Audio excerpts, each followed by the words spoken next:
I'm Nicea DeGering. And I'm Doug Jessop. Family Heritage Stories exist to give you ideas and examples of stories from the past to help you shape the future. If those stories aren't passed down from generation to generation, they're lost, and those people are forgotten.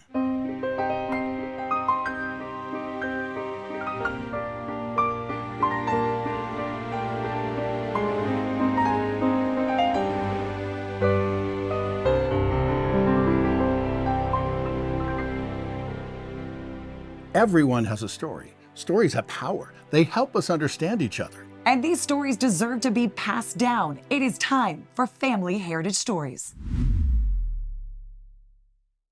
We all benefit from heroes among us. Now, they're going to say, it's just part of the job. But it's more than that. It's time for Hero Salute Stories.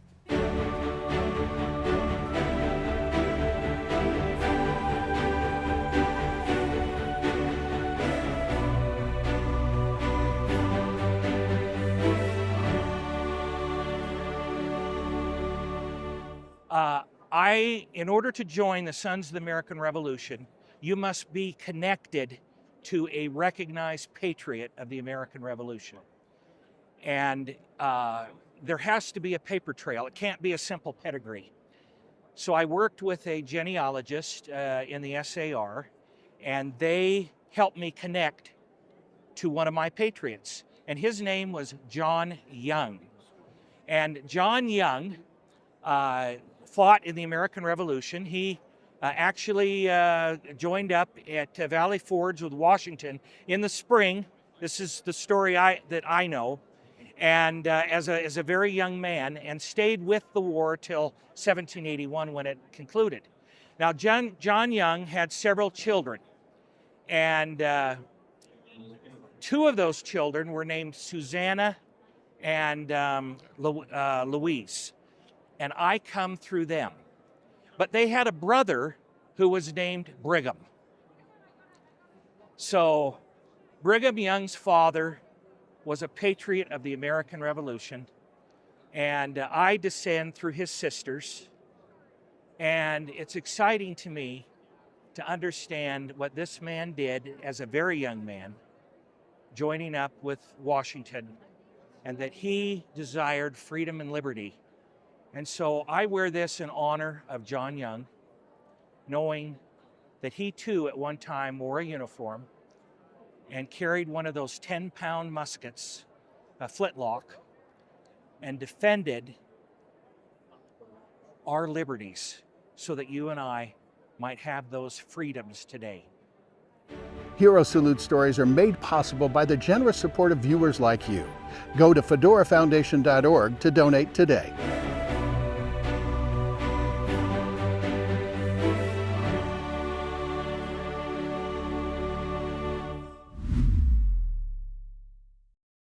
I'm General Max Stitzer. I sincerely appreciate the work that Doug Jessop and Fedora Foundation do to recognize veteran success stories, the great businesses and other pursuits, including nonprofits, that our veterans perform after they serve in uniform. There's so many great Americans who have served this nation in uniform, who have been heroes, who have been servants. They continue to find ways to serve after that uniform comes off for the last time. We all recognize when we serve in the military, we have an expiration date, and some of them just cannot stop serving. They look for ways to help their fellow man. They want to return the investment that this great nation has made in them. This program honors their service in uniform and after they perform their service on active duty.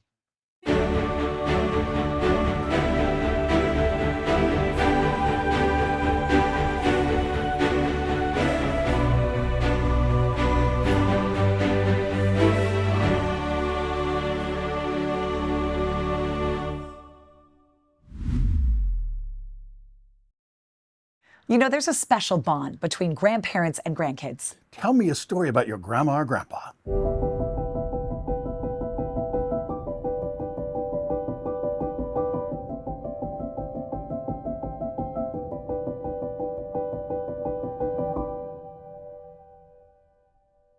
My grandma.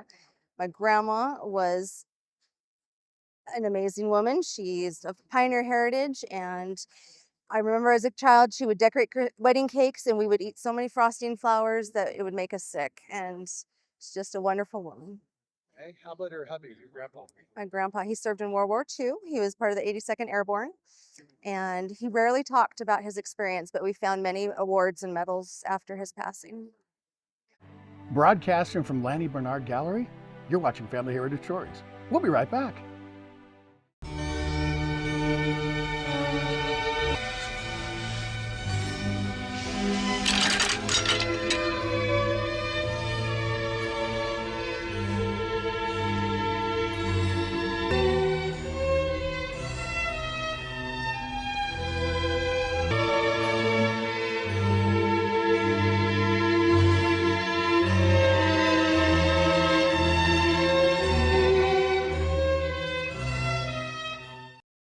Family Heritage Stories features examples of stories from the past to help shape the future. If you would like help saving your stories with a private interview, contact Krista at fedorafoundation.org for pricing and availability.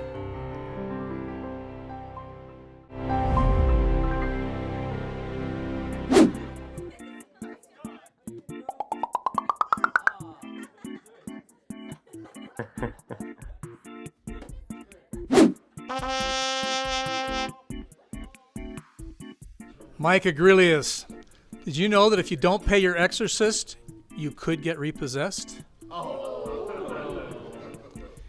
And if you ever are attacked by a group of clowns, go for the juggler.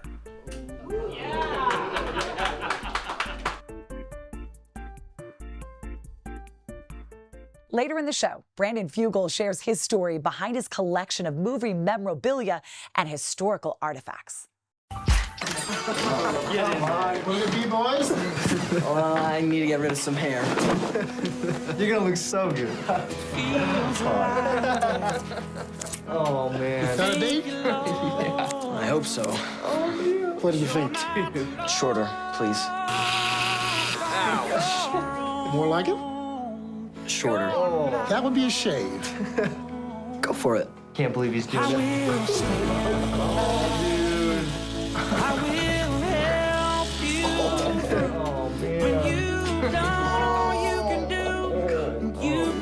Our work here is done, gentlemen. I will dry your eyes. I will find your fire. I will Being there. Pass it on. Please?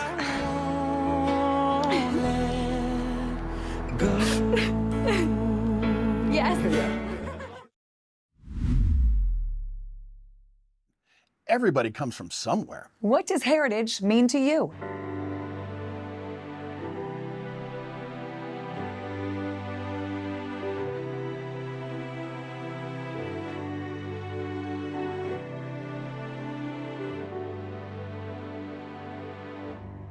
Welcome to this episode of Family Heritage Stories. With me today, Stan Stenrud. Now, Stan, the name of the show is Family Heritage Stories, and you have got an incredible story about the heritage of, I believe it was your mom.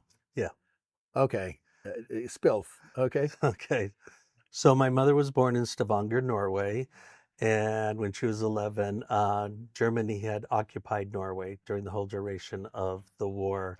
While she was living there, she was the youngest of 12, and her parents had rented a cabin on a sheep ranch up above the fjords of Norway, where they would be able to leave the city at certain times to take refuge up there, and still be able to come down to the city.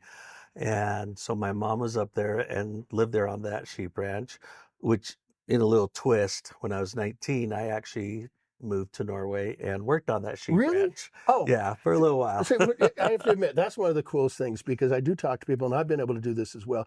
There's something really special about being able to walk in the same steps Yes. as your ancestors. I mean, it's just like unspeakable. Yeah. Cool. So anyway, keep going. Sorry. So anyway, she had one of her best friends had come to America, and so she decided that she wanted to come to America, to Utah. That's where they had come. And so she was waiting for her visa to come through, and she met a missionary who which is my dad. Okay. Which the coincidence was that his parents were from Norway, and he was born and raised in Utah. And because he could speak the language fluently, because they grew up with it, he was sent to Norway on his mission. So they met, and little bit later, she got her visa and came to America.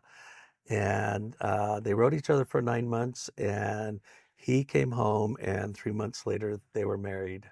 Awesome. Yeah. Well, I can't even imagine what it's like to, basically be hiding out from, during wartime.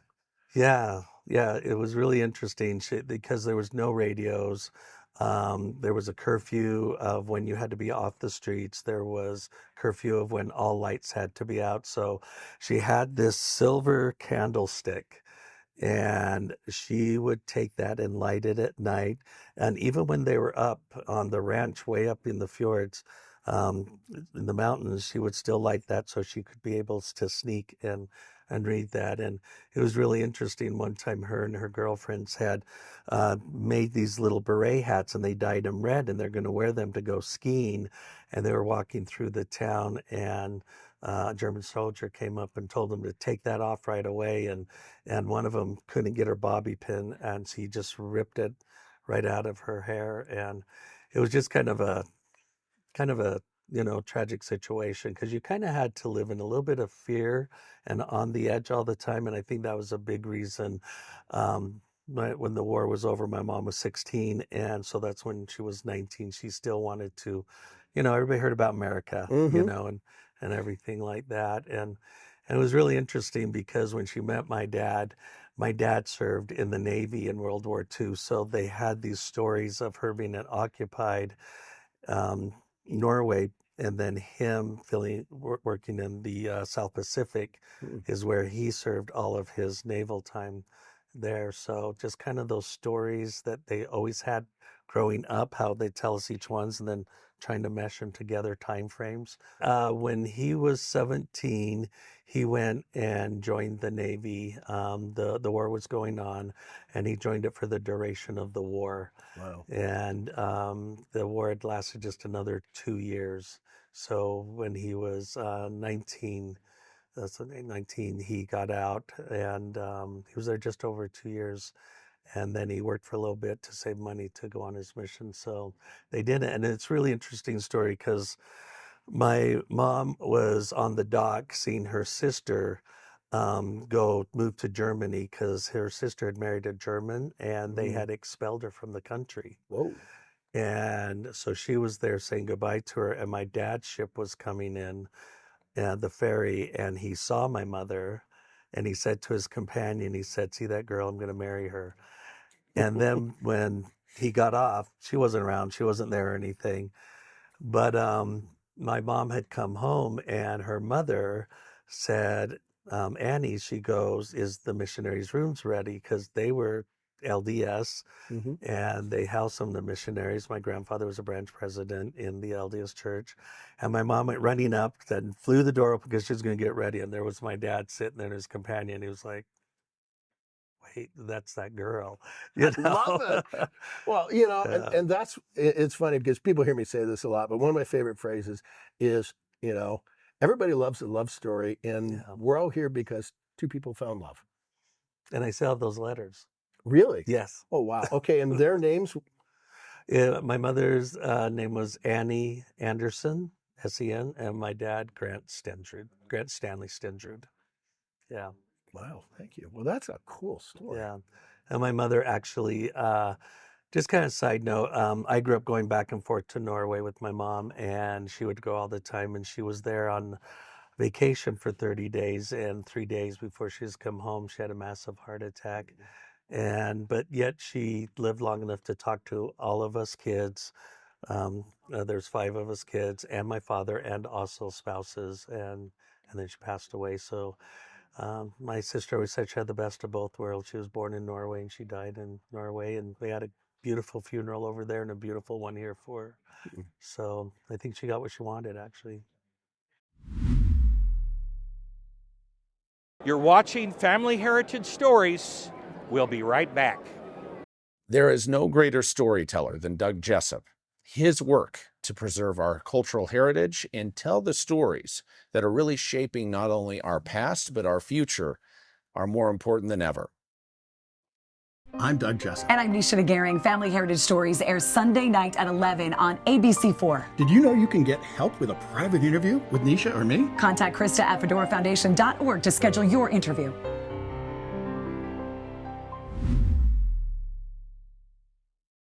You learn a lot about traditions, values, and culture when you travel. It's time for Vacation Locations.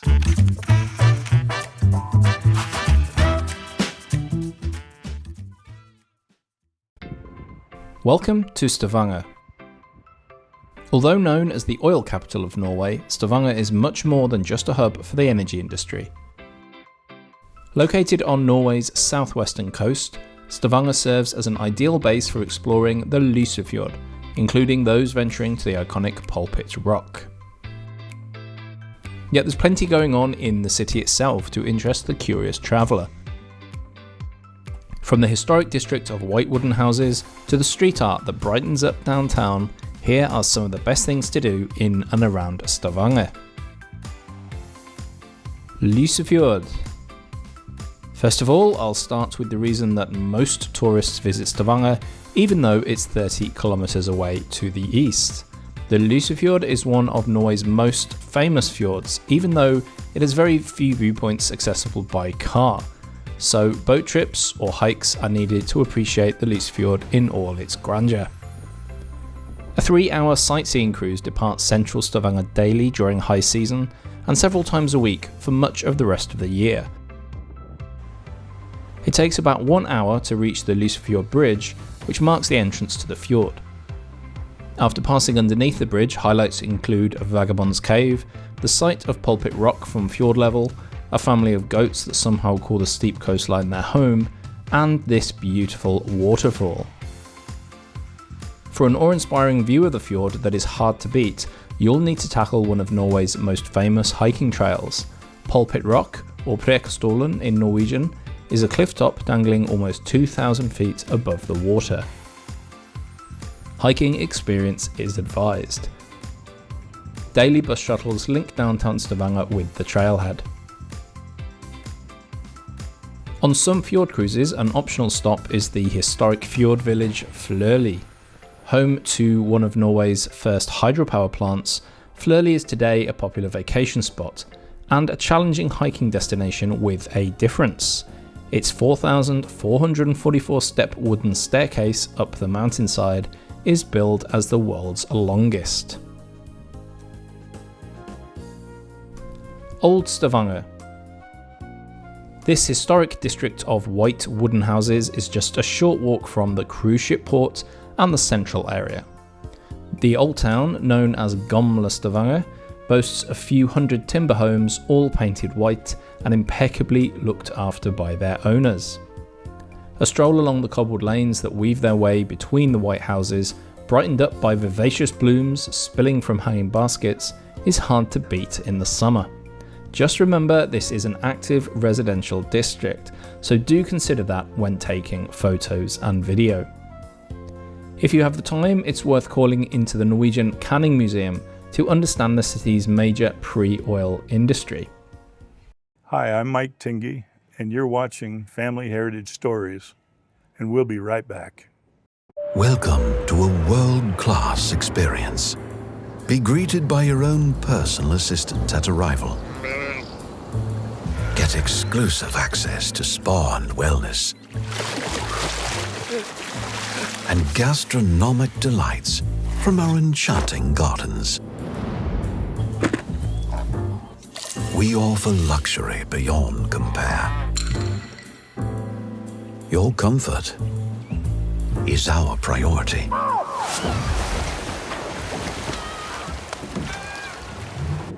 Now, imagine a sky bar where your favorite seat is always reserved for you.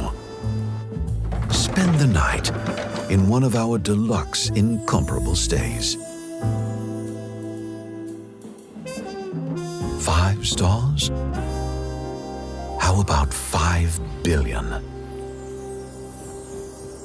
It's time to redefine luxury.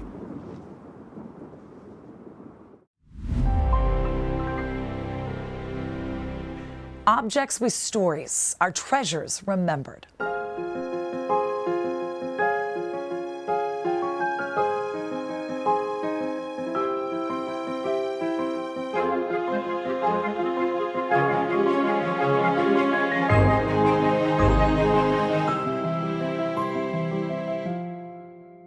Welcome to this episode of Treasures Remembered. With me, Brandon Fugel. This is a real historical artifact. It is a Nazi Enigma device from World War II.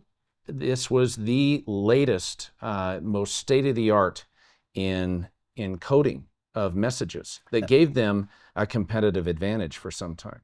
The Enigma and the World War II effort was profiled in a movie in 2014 called The Imitation Game with Benedict Cumberbatch. It won the Academy Award and really featured how powerful this code machine was and how it struck fear in the Allies.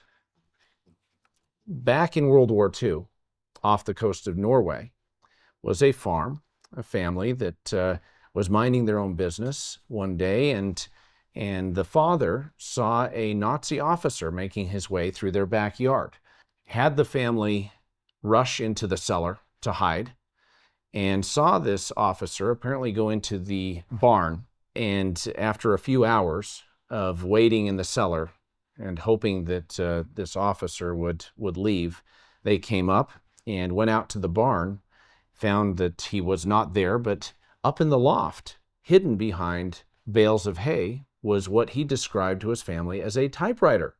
Went ahead and covered it with the tarp, where it sat for over 40 years until that man, who became a grandfather, ended up passing, and apparently the family called in an antique dealer to help them sell a number of the items, and when this item came up for inspection, the antique dealer was astonished. After checking the serial number, they found that this had been assigned to a submarine. Apparently, when that submarine came up lost, they assumed that all of the equipment, including the Enigma on the submarine, was gone as well. Little did they know that it had escaped ruin. The code that was last inserted, which is shown by the pins here, is still in place. So it is conceivable that an expert could actually pull up the original code that was being sent when this device was last used on that Nazi submarine, and is a reminder of really the sacrifice of so many to break the codes that were enabled by this cipher generating machine. Objects with stories are treasures remembered.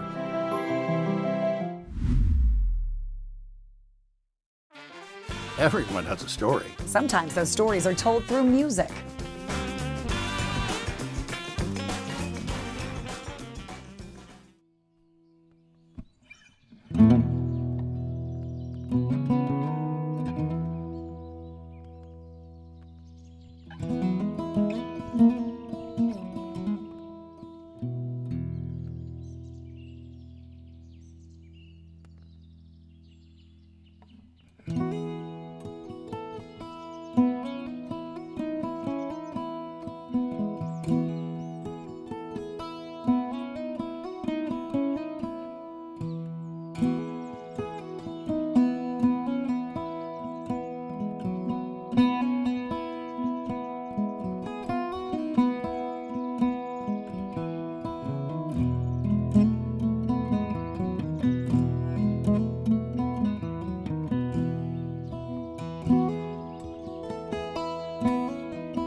Do your kids and grandkids know your stories?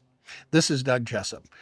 Part of the reason we do Family Heritage Stories is to give ideas and examples of how to share those stories. If you need help, we're here to help give you a private interview with either myself or Nicea DeGering. For availability and pricing, contact Krista at fedorafoundation.org. What makes you smile? Spry Natural Xylitol mints make me smile. I think it might help you too.